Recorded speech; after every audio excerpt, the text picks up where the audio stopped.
शुभोदय बच्चों, आज हमें दक्षिणी गंगा गोदावरी जो 9वां पाठ है, इस पाठ में दूसरा भाग पढ़ेंगे। पहला भाग में हमें उन्मुखीकरण, विधा विशेष और कवि परिचय के बारे में हमने जाना है। आज हमें पाठ में कुछ भाग आज हमें जानेंगे। श्री काका कालेलकर जी चेन्नई से राजमहेंद्री रवाना हो रहे थे, क्योंकि काका कालेलकर गोदावरी मैया के सुंदर दर्शन करना चाहते हैं। इसलिए चेन्नई से राजमहेंद्री जाते हुए बेजवाड़े के पास सूर्योदय हुआ। काका कालेलकर चेन्नई से रवाना हो रहे थे। वहां से राजमहेंद्री जाते जाते बेजवाड़े के पास रुके। बेजवाड़े से आगे सूर्योदय हुआ। बरसात के दिन थे, तो क्या हुआ, इसलिए पूछना ही क्या, जहां तहां विविध छटा वाली हरियाली फैल रही थी। बरसात के दिनों के कारण ही हमें कहां देखने पर भी वहां हरियाली दिखाई देता है। विविध छटा वाली हरियाली, तरह तरह के वर्णों में रहने वाली जो ग्रीनरी, जो हरियाली है, हरियाली दिखाई दे रही थी। श्री काका कालेलकर रेल पर रवाना हो रहे थे। उस समय पूर्व की तरफ एक नहर रेल की पटरी के किनारे किनारे बह रही थी। पूर्व की तरफ देखिए, ये रेल की पटरी है, ये रेल की पटरी है। रेलगाड़ी यहां इस तरह जा रही थी, रेलगाड़ी जा रही है। तो पूर्व की तरफ एक नहर, एक कैनाल, एक नहर बह रही थी। पूर्व की तरफ ईस्ट साइड एक नहर, एक कैनाल बह रही थी। तो किनारा ऊंचा होने के कारण हमें पानी कभी कभी ही दिख पड़ता है। देखिए, ये तो रेल की पटरी है। रेल की पटरी का जो किनारा, जो हाइट है, जो तट है, वहां ये जो नहर है, नहर से बहुत ऊंचा है। जो ये तट है, जो ये किनारा है, किनारे पर रेलगाड़ी जा रही थी। रेलगाड़ी जाने वाली जो किनारे से बहुत नीचे एक नहर बह रही थी। वह नहर पूरब की ओर जा रही थी। इसलिए क्या हुआ, किनारा बहुत ऊंचा होने के कारण जो नहर का पानी कभी कभी ही दिख पड़ता है। सिर्फ तितली की तरह अपने अपने पाल कतार में खड़ी हुई नौकाओं पर ही हमें वहां नहर का अनुमान करना पड़ता है। देखिए, ये नहर में तितली की तरह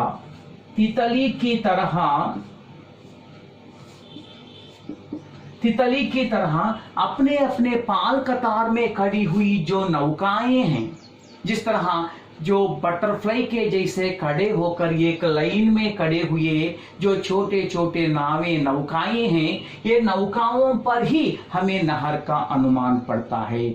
यहाँ नहर है, यहाँ पानी है, इसलिए यह छोटे छोटे नाव हमें दिखाई देते हैं तितली की तरह। देखिए, सिर्फ तितली की तरह अपने अपने पाल कतार में खड़ी हुई नौकाओं पर ही हमें नहर का अनुमान करना पड़ता है। रेलगाड़ी जा रही थी, बीच बीच में छोटे छोटे तालाब भी मिलते, बीच बीच में छोटे छोटे तालाब इस तरह होता है जो पानी रहने वाले तालाब भी मिलते, बीच बीच में छोटे छोटे तालाब भी मिलते।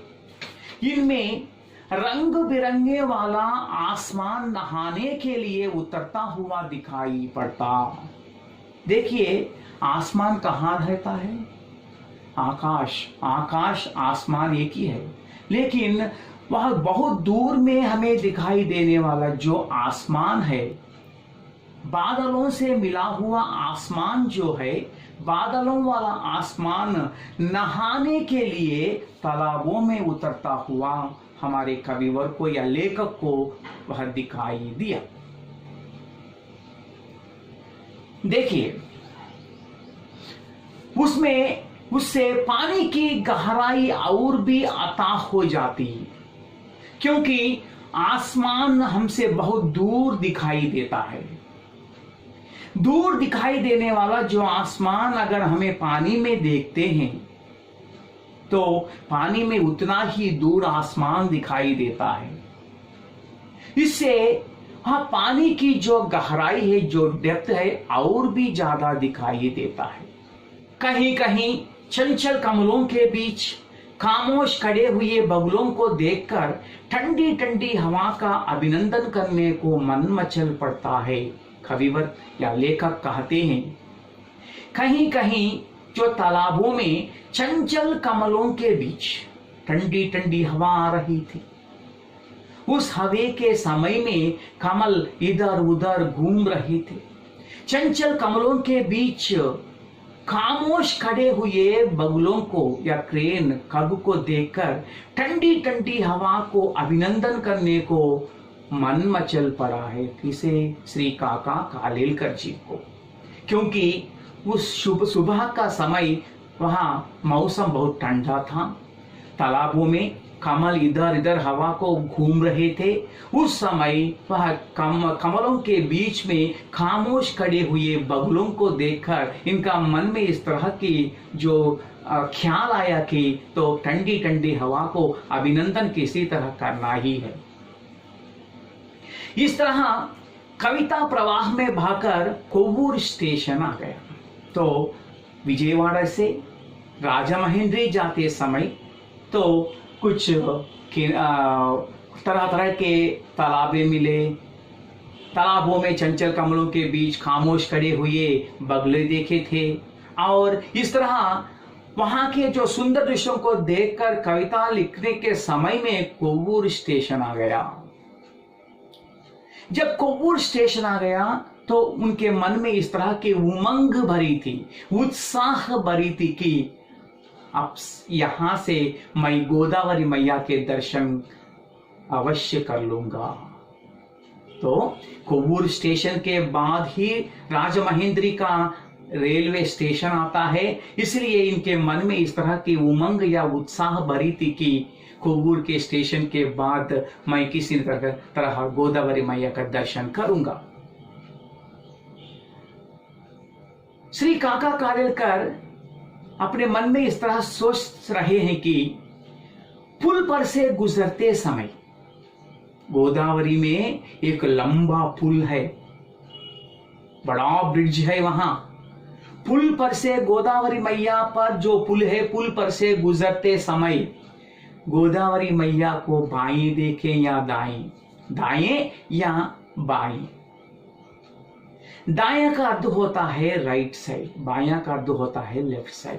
तो ये दायां देखना चाहते हैं या बायां, ये उसी उदेड़ बुन में थे, उसी सोच विचार में थे, संदिग्ध में थे। कौन? श्री काका कालेलकर जी। पुल आ गया और बागमती गोदावरी का अत्यंत विशाल पाट दिखाई पड़ा। तो जब पुल आ गया, गोदावरी माता के जो उनके विशाल जो पाट है, उस पाट में गोदावरी मैया की जो विशाल पाट दिखाई दिया। श्री काका कालेलकर जी कहते हैं, मैंने गंगा, सिंधु, सोनभद्र, ऐरावती जैसे महानदियों के विशाल प्रवाह आंखें भरकर देखे हैं।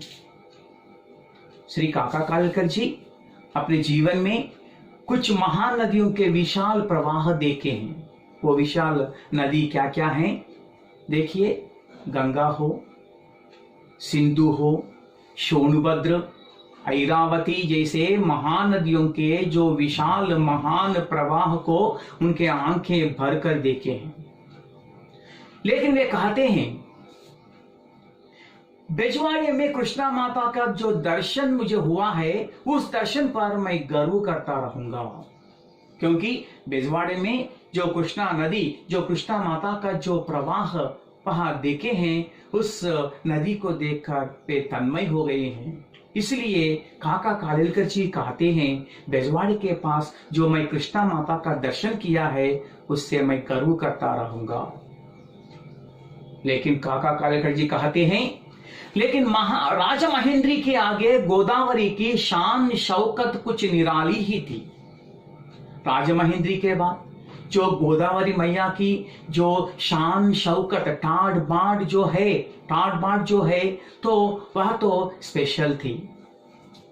तो वहां गोदावरी मैया की शान शौकत कुछ निराली, कुछ स्पेशल ही दिखाई दे रहा था। इस जगह मैंने जितने भव्य काव्य या प्रकृति के टाड़ बाड़ का अनुभव किया, उतना शायद ही कहीं मैं किया हो। श्री काका कालेलकर जी कहते हैं, गोदावरी मैया का जो दर्शन कर उन्होंने भव्य काव्य का जो अनुभव किया है, उतना दूसरे नदी के पास कभी भी नहीं किया है। इस तरह अपनी मन की भावना व्यक्त करते हैं श्री काका कालेलकर जी। पश्चिम की तरफ नजर फैलाई तो दूर दूर तक पहाड़ियों की श्रेणियां नजर आई। पश्चिम की तरफ वेस्ट साइड में उन्होंने नजर डाली, देखा तो दूर दूर तक पहाड़ियों की श्रेणियां, जो छोटे छोटे पहाड़ हैं, पहाड़ की जो लाइन है, लाइन दिखाई दिया, पहाड़ों की श्रेणियां दिखाई दी। तो क्या हुआ? आसमान में बादल गिरे रहने से सूरज की धूप का नामो निशान तक न था।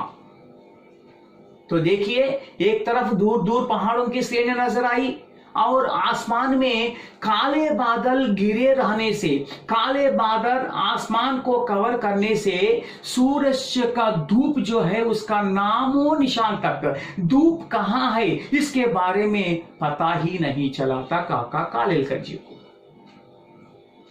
और भी कहते हैं, बादलों का रंग सांवला होने के कारण, बादलों का रंग सांवला, तो क्लाउड्स का जो कलर, जो रंग है वो सांवला या शाम वर्ण या काला होने के कारण गोदावरी के धूली दूसरित मटमैले जल की जाई और भी अथाह को दिखाई देता है, और ही गहराई दिखाई देता है।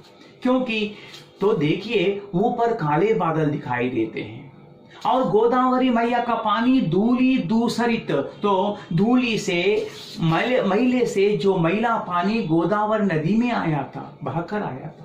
तो इस तरह की धूली दूसरित मटमैले जल की जो जाई, जो शाडो है, और भी काला दिखाई देता है। ऊपर जो बादल का काला रंग और यहाँ मैले जल की जो काला रंग से वहां कैसा दिखाई देता है, और भी वहां गोदावरी जल की जो गहराई और भी अताफ को दिखाई देता है। ऊपर की और नीचे की जाई के कारण सारे दृश्य पर वैदिक प्रभाव की स्निग्ध सुंदरता दिखाई दे रहा है। ऊपर की जो काले की जाई, नीचे की मटमैले जल की काले की जाई से वैदिक प्रभाव की स्निग्ध सुंदरता दिखाई देता है। तो कोमलता, वैदिक प्रभाव, वेद प्रभाव, इस तरह शीतल मन से सोचने वालों का जो है वह स्निग्ध सुंदरता से वहां पूरा दिखाई देता है श्री काका कालेलकर जी को। और पहाड़ पर कुछ उतरे हुए धौले धौले बादल तो बिल्कुल ऋषि मुनियों जैसे लगते हैं। पहाड़ों पर कुछ धौले धौले बादल थे। धौले धौले बादल किस तरह दिखाई दिए श्री काका कालेलकर जी को? बिल्कुल मुनि पुंगों के जैसा। जो ऋषि लोग होते हैं तपस्या कर कर कर उन ये पूरे सफेद बाल से हमें दिखाई देते हैं, तो ये मुनि ऋषियों के जैसे ही वे धौले धौले बादल काका कालेलकर को दिखे हैं। इस गोदावरी मैया का सौंदर्य जो है, इसका वर्णन किस तरह किया जाता है? और गोदावरी में इतना सारा पानी कहां से आता है? मैं इस गोदावरी नदी का जो सुंदर दृश्य को किस तरह वर्णन कर सकता हूं? ये इस तरह की सोच विचार में थे कौन? श्री काका